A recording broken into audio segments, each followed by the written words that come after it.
დიდი სიყვარულით გლოცავთ და მთელი ჩვენი წირვა მეტყველებს იმაზე, რომ ქრისტეს დიდების შესახებ ფაქტიურად ღაღადებს, ქრისტეს აზრებს მთელი წირვა. ეს ძველი აღთქმა გვახსოვს, ეს ძველი აღთქმა ფაქტიურად სულ მთელი ძველი აღთქმა ესაა ქრისტეს შესახებ, ქრისტეს წინა მორბედი პერიოდია. ეს ისტორია უთანხმოება ღმერთსა და მის რჩეულ ხალხს შორის, ეს ძველი აღთქმა. როგორ იყო უთანხმოებები სხვადასხვა ძველ რჩეულ ხალხსა და ღმერთს შორის. ასე ვთქვათ, ეს მთელი ეს ამ მოდგმის მთელი აბრაამიტული, ესე ვთქვათ, ისტორიაა. და ეს დიდი ისტორია, რომელიც ძველ აღთქმაში იყო. და ამ ხალხს, რომელიც ღმერთს ჭრებდა და ღმერთს ადიდებდა. სიბრძნე ღვთისაგან მიეცა, სიდიადე ღვთისა შეიცნო და სიკეთე. და უნდა შეეცნო უბრალოდ. აი ამ მიზნით ღმერთმა მისცა მათ რჯული, ძველი აღთქმა. მოსეს ხუთწიგნეულიდან ასე შემდეგ იცით ხო ძველი ის ძველი აღთქმა. და ეს ღმერთმა რჯული, რასაც ქვია ძველი აღთქმის, მიეცა მათ კანონი, რომლითაც ისინი უნდა ღმერთთან მისულიყვნენ და ღმერთთან იყვნენ, რომელიც შეესაბამებოდა მათ არსს, მათ ასე ვთქვათ, გამოხატავდა მათ შინაგან ბუნებას, მათ ნებას და მათ მოქმედებას, მათი ნებისა და ჰარმონიაში იყო მათ სულიერ კონდიციასთან. ამიტომ ღვთისათვის იყო ეს ყველაფერი იმისათვის, რომ მათ შეეცნოთ ღმერთი და მათი ეს ღმერთის შემეცნება მომზადების პერიოდი იყო, წყურვილის პერიოდი იყო, რათა ღვთის სრული გამოცხადება მიეღოთ, რომლისკენაც წესით უნდა ესწრაფოდნენ, ყოფილიყო მათი სწრაფვა, ასე ვთქვათ. და ვთქვათ, მათი გარეგანი თუ შინაგანი კანონები უნდა ყოფილიყო ისეთი, რომ ქრისტესთან უნდა მისულიყვნენ. მაგრამ როგორც მოხდა ეს ყველაფერი იცით, ნაწილმა მიიღო, ნაწილმა არ მიიღო ქრისტე, მაგრამ ფაქტიურად ეს ძველი აღთქმა მთლიანად დარჩა ქრისტესკენ მიმთითებელ ვექტორად.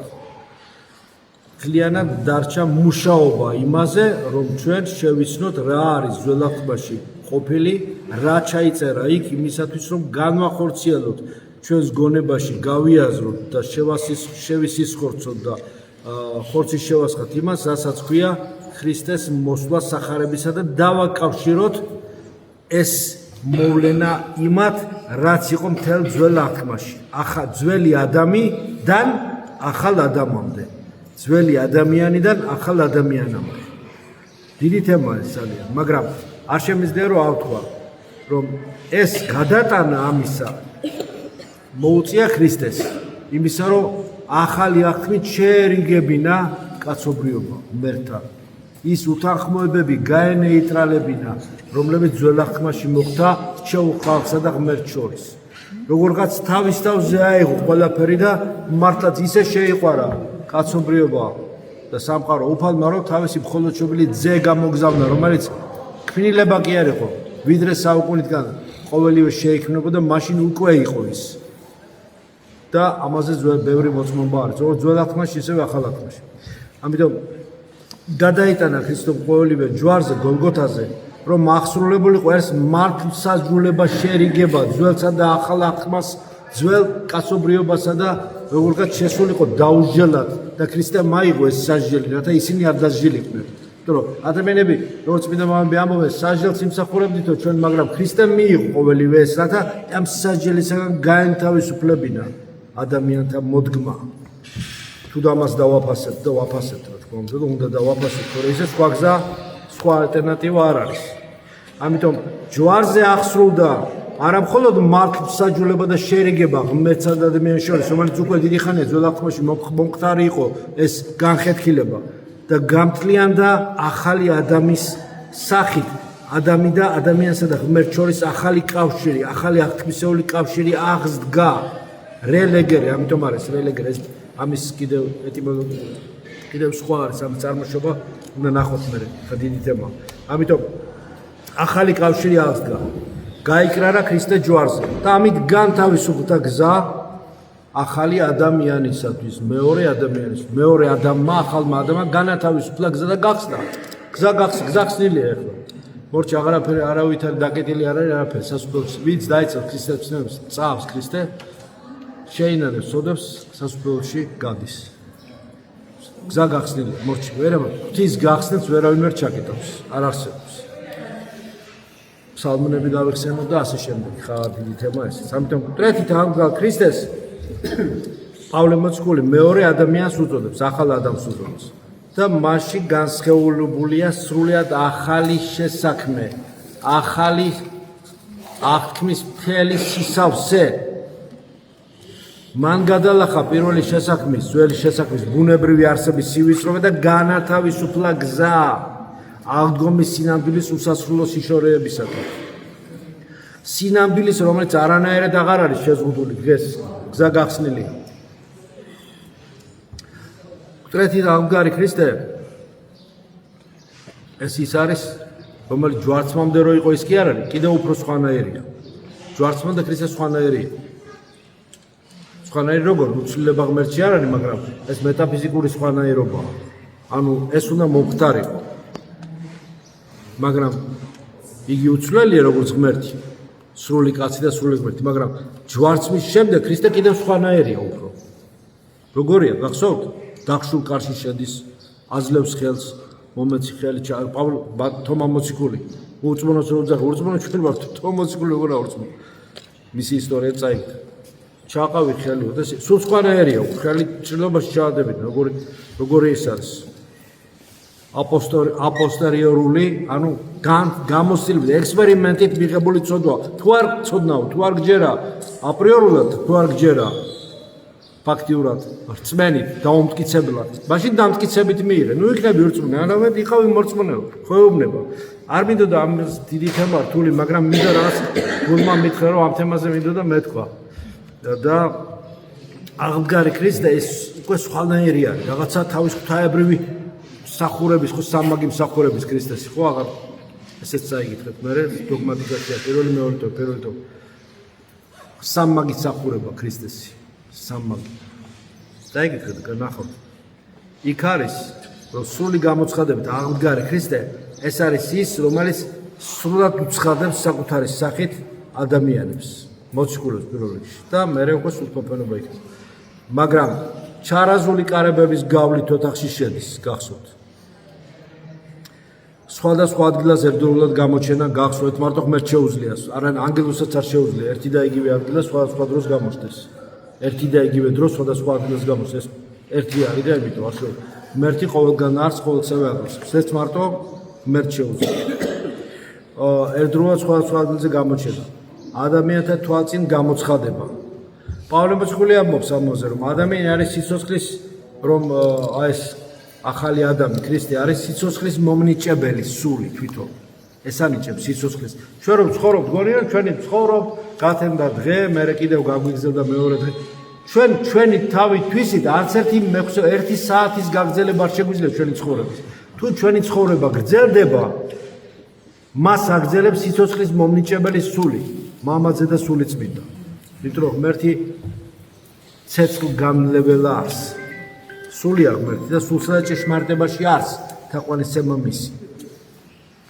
ამიტომ ეს ყველაფერი აღემატება მატერიის კანონებს, ფიზიკის მატერიის კანონებს აღემატება.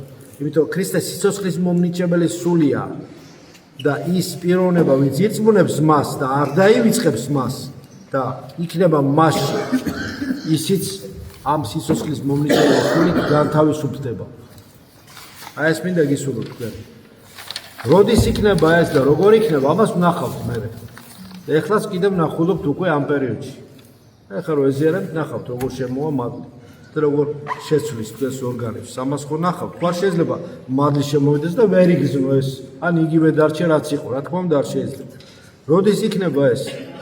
ეს სინამდვილე ნეტა, როდის იქნება ეს სინამდვილე? ეხლა იქნება, როცა გაზიარებთ. ღვთის მადლით, ეხლა იქნება ეს სინამდვილე დათქება. ეხლა იქნება ეს სინამდვილე ძალიან კარგად. და ეს მინდა რომ გისურვოთ, რომ სულთმოფენობა ყოველ კვირას კი არა, ყოველ ეხლა სულთმოფენობის დღესასწაული გასაგებია. ყოველ დღეს სულთმოფენობა არ არის, როცა სული წმინდა შემოდის შეში ზიარების სახით, როცა ეზიარებ. ეხლა იქნება ეს. არ უნდა ამას ნიუტონის ბინომი და ტრიგონომეტრია. ეს არის თან დიფერენციალური ინტეგრალური აღიარება. გამახსენდა ფიზიკო-მათემატიკური მომენტი. ხო გახსოვთ? ამას არ უნდა ფილოსოფია და მათანალიზი. შემოვა და იგზნოთ, მორჩა. უბრალოდ ხო გზნობ, რატო გიყვარს მამა და დედა მშობელი? იმიტომ რომ გიყვარს, რატო ამას რაციონალური განმარტებები და ფილოსოფიური ჩუქურთმები. რატომ წყურია, როცა სიამოვნებს წყალს როსვა. ხო გიხარია და ხო გაურწყულებს და ხო გესიამოვნება და ხო იღებს შვიფშვიდეს. ასევე ეს რატო გინდა ზიარება სული რო გთხოვს, რო ეზიარება, ხო იღებს სიმშვიდეს და დამთავრდა. ეს არის ეს პირველი სიმართლისა და ღმერთის წყალობის შეგზნება, როგორ უნდა დაკარგოს ადამიანმა, ისევ ამბობ, თქვენზე გიარებ საერთოდ ვიზარ. ხო ეს ხო გვაქვს ჩვენ, ესეც ხატებას გვაქვს ჩვენ ჩადებული ჩვენში. იმის შეგზნების უნარი, რომ მიიღეს შენ წყალობა და ამის შეგზნება და მადლობა უნდა დაგავიწყდეს ოღონდ. უნდა მადლობა თქვა. როც არისგან შეძგება. დიდება ესე შეიძლება. ნუ დიდება ღვთისა იწყება, ხო, მე შეიძლება შენი სათხოვარი და მადლობა. ან პირიქითაც შეიძლება მადლობა, დიდება და შემდეგ შენი სათხოვარი. ყოველ შემთხვევაში სამი რიცხვი აქაც აკრალულად ძევს მასში, ლოცვაში. აი ესე რომ ეს ღმერთი ჩვენში შემოდის და იმედს გვაძლევს ამ ძიმე პოსტსაბჭოთა სივრცის ხალხს, ისედაც გაჭირებულებს და 1000 არ ნახული, რაც არ უნახია ჯერ სხვა ერებს, აი ისეთი განსაცდელები და ესეთი ლაბორატორია და უნივერსიტეტი გამოცდილების გავიარეთ, რადგან ასევე მადლობა ღმერთს ავქრათ. ეთყობა ასე იყო საჭირო. და ეს კიდევ ძალიან ბევრ რაღაცაზე ძალიან ბევრ გრანდიოზულ სინამდვილეზე გაგვიხსნის გონებას რო იცოდეთ. ეს კი არ გაჩერდება. ჯერ ძალიან ბევრი რამე ახალი და საინტერესო გველის ჩვენ სიყვარულის სიბზნის თემაში. ძალიან ბევრი გველის. ბევრი რამე უნდა შევიცნო. სიყვარული პირდაპირ გროზისთან არის დაკავშირებული. ცოდნასთან არის დაკავშირებული. რა შეიძლება გიყვარდეს ის რაც არ იცი. არ ვიცი. დავიბენდი, არ ვიცი მომერიდა. ეს არ არის არგუმენტი. არ ვიცი სათქმეობა ვერაზეც ვერ იქნება. ვერაზეც ვერ იქნება. ძალიან ბევრი ცოდვა შედის არ ცოდნის თვითონ ფაქტორში. არ გაკუფლება. უნდა იცოდე. არ შეიძლება. ღმერთი ყოვლის შემძლეა. მას ემორჩილება ყველაფერი. ამის სრული ტოტალური შეგზნება საცოდავე ადამიანის სულს უჭირს ამის შეგზნება. როგორ შეიძლება ეს ღმერთი ყოველგან ყოფნა რას ნიშნავს? როგორ უნდა გაიგო? ეს არ არის რაციონალური აზროვნებით. ეს შეიგზნობა მხოლოდ შენი სხეულის ეგოიზმის დატოვების შემდეგ. დატოვებ შენ სხეულს ეგოიზმით დატოვებ. შენი ეგო შენ არ ახარ შენი ეგო. ეგოიზმი არის სხვა რაღაც. ეგოიზმი არის ხახუნი ამას სოფელთან შენი მოთხოვნილებების, შენი სულის გარე პერიფერიული ძალების ხახუნი ამას სოფელთან, რომელიც საშინელ ზღვარს იძლევა, ისეთ გადასალახავ ზღვარს იძლევა, რომელსაც ვერ ლახავ და შენს თავს ხედავ როგორც სიმახინჯეს, რომელიც დამაბყოლებდა რაღაც ქიმერას. ეს უნდა გადააგო, უარყავ თავი შენი, აგიღე ჯვარი შენი, შემომიდეგი მე უარყავ ეს შენი ქიმერა თავი, რომელიც შენ არ ახარ, რითაც შენი თავი გონია. შენი მოთხოვნილებების სხეული, შენი რაღაც ამბიციები, შენი სურვილი, ეს არ ახარ შენ. შენში სუფთა ცნობიერებაა ქრისტეში ჩადებული. სუფთა მე ხარ შენ, ღმერთმა მოგცა ის საოცარი ნაპერწკალი, რომელიც შენს სუფთა ცნობიერებს, სუფთა შენი შინაგანი მე, თვითშემეცნების მე არის ჩადებული. მაგრამ ადამიანს ვიჭერს ახლა რა ვქო? კიდე კარგათა ვარ, პოსტსაბჭოთა სივრცის ხალხი, კიდე მადლობა ღმერთს, კიდე ყველაფერსაც. რომ იმედი გვაქვს და კიდევ ხელი არ ჩაგვიქნევია ჩვენ სულიერ ცხოვრებაზე და ვის იმედი გვაქვს კიდევ და ვის მადლობდეთ, უნდა ქრისტეს იმედი და ქრისტეს მადლობდეთ. ამიტომ ეს ძველი აქტის ისტორია, იმიტომ ვახსენე, რომ ყველაფერი მიუთითებს ქრისტესზე და უმადლობდეთ ღმერთს. გისურვებთ, რომ დღევას როცა ეზიარებით გლობალური, ტოტალური მადლობის გზნობით აღიჩვენოთ. ერთი დიდი ამოსუნ თქვა თქვენი, როგორც მიყვარს ხოლმე ადრეც ვამბობ, შეისუნთქეთ ლოცვა და ამოისუნთქეთ სიყვარული, შეისუნთქე ზიარება, შეისისხორცე ვიტყოდი ზიარება და ამოისუნთქე მთლიანად ტოტალურად ღმერთისადმი მინდობა გლობალურად, რაც შენში სრულად გახსნის იმ ლატენტურ და თქვენში დაბუდებულ იმ ძალებს, რომლებიც თქვენში არ უნდა იყოს უქმად, არამედ თქვენში ეს ცოცხლად უნდა იყოს და არის კიდევაც და ესეც იქნება, როდესაც დღეს თქვენ ეზიარებით, ასე შემდეგ კიდევ მერე გეტყვით, რომ ეზიარებით იმ დროს ზიარების მომენტში. ამიტომ და გეტყვით რას იღებს ეზიარება მხევარისთვის ამ მონათისა, უწმინდესა, უცესა, პატივსა, სისხლსა, ხორცსა, ქრისტესა. და აღებს პირს ეზიარება და სადიდებლად ღვთისა, საცხოვნებლად სულისა, ჩემისა გულში ამბობ. და გზა ხსნილი ქონოდა. ღვთის საიდებლად სულის საცხოვნებლად. ამინ.